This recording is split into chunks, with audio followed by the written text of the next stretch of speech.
السلام عليكم ورحمة الله وبركاته. بسم الله الرحمن الرحيم. الحمد لله رب العالمين وبه نستعين على أمور الدنيا والدين. أشهد أن لا إله إلا الله وحده لا شريك له وأشهد أن سيدنا محمدا عبده ورسوله. اللهم صل على سيدنا محمد وعلى آل سيدنا محمد صلاة تنجينا بها من جميع الأهوال والآفات وتقضي لنا جميع الحاجات وتطهرنا بها من جميع السيئات وترفعنا بها عندك على الدرجات وتبلغنا بها أقصى الغايات من جميع الخيرات في الحياة وبعد الممات. أما بعد، mustami'in mustami'at rahimahullah. Pada pertemuan kemarin kita membahas tentang membedakan penyakit, baik penyakit itu dari medis atau bisa ditangani oleh medis, atau penyakit yang konon katanya tidak bisa ditangani dengan medis. Itu kesimpulannya adalah baik yang bisa ditangani oleh medis atau tidak. Wa idza maridtu fa huwa yashfi. Yang jelas ketika sakit maka yang menyembuhkan adalah Allah Subhanahu wa taala. Baik, untuk kita melanjutkan daripada taklim kita, Rasulullah Shallallahu Alaihi Wasallam itu pernah terkena penyakit semacam panas, penyakit sehingga menjadi sebab musabab turunnya surah Al-Mu'awwidhatain, yaitu surah Al-Falaq dan surah An-Nas. Rasulullah Shallallahu Alaihi Wasallam terkena sakit panas yang lumayan sehingga didatangi oleh malaikat dan memberikan kabar bahwasannya penyakitnya Nabi Muhammad itu terkena gangguan daripada sihir seorang Yahudi yang bernama, kalau tidak salah, Labib, Yahudi. Itu ada ikatan, ada buhul yang diikat 7 ikatan, ditaruh di dalam sumur dan di bawah batu, ditenggelamkan di dalam sumur dan ditimpo atau diletakkan batu di atas. Ketika setelah dikabarkan seperti itu, maka Rasulullah menyuruh para sahabatnya untuk melihat sumur tadi, dan ternyata air sumurnya berubah menjadi merah kecoklatan atau merah kehitaman. Lalu dibersihkan, dikuras, dan ternyata di situ ada semacam buhul atau ikatan 7 ikatan. Oleh malaikat, Rasulullah SAW disuruh membaca surah Al-Falaq dan surah An-Nas. Lalu di dalam kisahnya asbab nuzul itu, setiap ikatan ketika dibacakan Al-Falaq dan An-Nas itu lepas satu persatu sehingga sehat kembali Rasulullah SAW. Ini sekelas Nabi. Apa yang bisa kita ambil dari sana? Satu, berkah. Bukan Nabi itu kebal. Tidak. Sisi manusiawinya seperti kita ini sama. Ada sifat jaiz yang dimiliki oleh Rasul, wa jaizun fi haqqihi min 'aradi bi ghairi naqsin ka khafifil maradi. Jadi sifat jaiznya para nabi dan rasul seperti terkena sakit. Nabi Ayub juga sakit, Nabi Muhammad juga demikian. Jadi dengan adanya sakit itu bukan berarti mengurangi derajat kenabian, bukan mengurangi derajat nabi. Sebagaimana anggapan orang-orang di zaman itu, masa nabi kok masih sakit, masa nabi kok masih kena sihir. Ternyata itu menjadi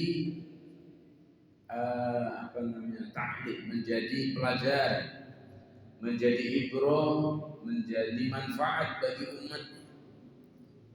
Sebab musabab Nabi sakit terkena sihir, sehingga Allah menurunkan surah Al-Mu'awwidhatain, 2 surat untuk perlindungan, dan itu manfaat bagi kita.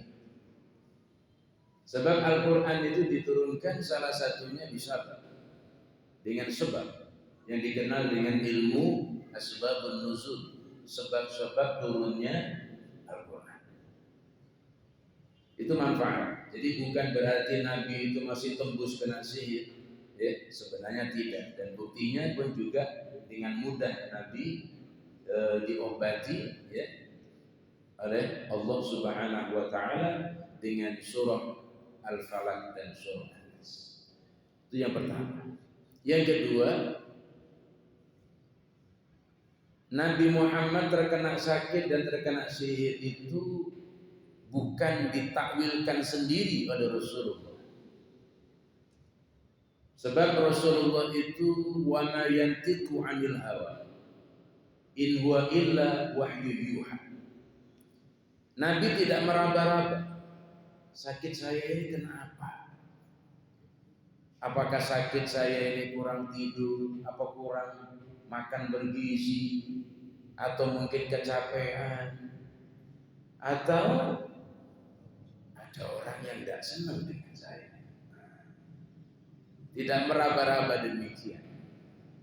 Dalam kisahnya itu tidak demikian. Kenapa demikian? Karena bertentangan yang namanya inna ba'dadh-dhanni itsm.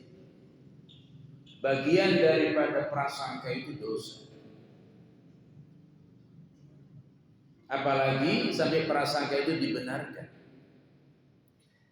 Ditambah lagi dengan syaitan, hayalan. Ketika sakit, dokter mengatakan darah bagus, jantung bagus, sakit keluhan, tapi rasa-rasanya tak sakit. Pas tidur mimpi ketemu dengan wong yang memang selama ini caknya kurang senang dengan kita.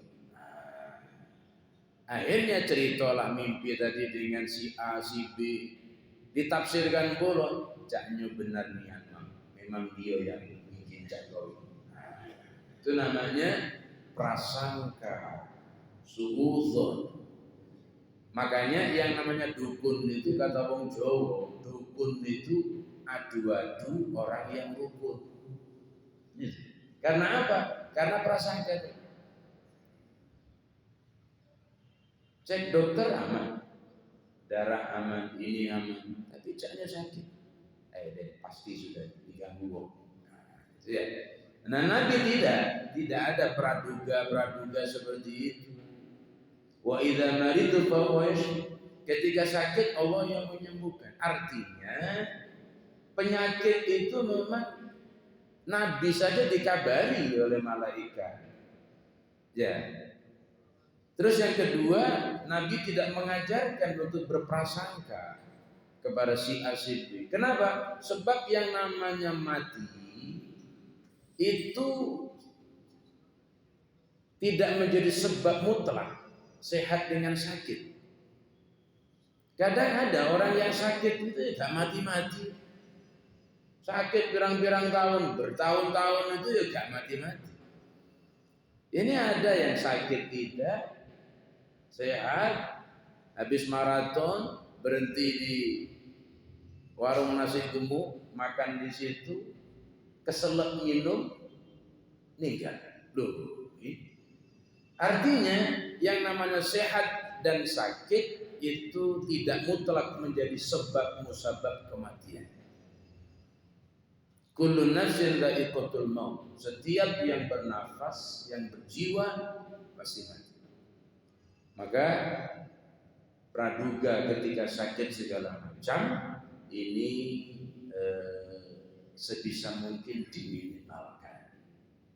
Ya, sudah sakit kena dosa dulu.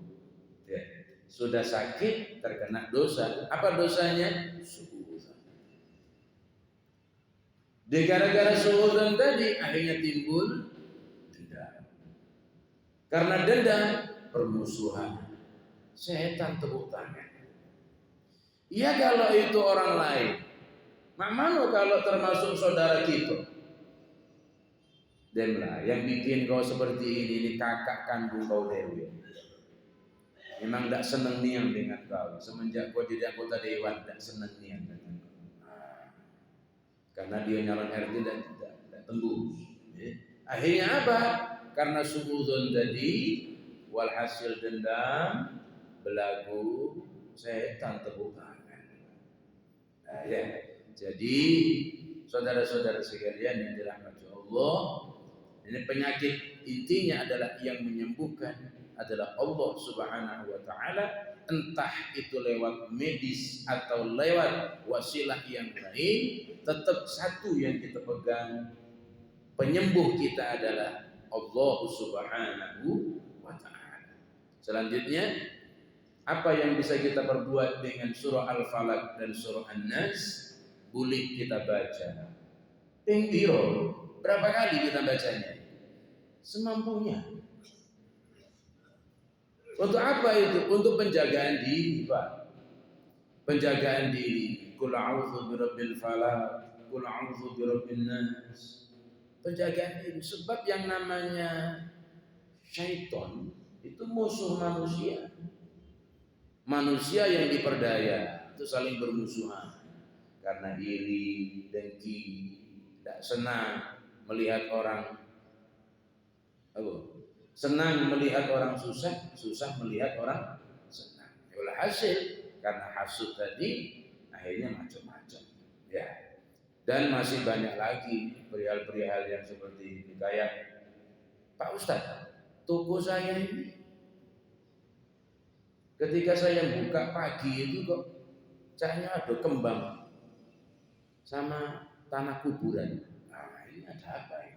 Yang seperti ini. Ini kan macam-macam. Ya, padahal itu orang jual kembang salah melempar. Ya. Akhirnya syaitan itu memperdaya manusia dan lain sebagainya. Baik, jadi Al-Falaq dan An-Nas itu boleh sampean baca untuk mempagari diri. Jadi tidak harus sampean pergi ke Jawa Tengah untuk cari kekebalan segala macam itu ya. Jadi cukup Al-Falaq, An-Nas, mudah-mudahan kita dijauhkan dari zalim dengan orang atau orang zalim kepada kita, hasud kepada orang atau orang hasud kepada kita. Mudah-mudahan bermanfaat. Jadi berapa kali bacanya?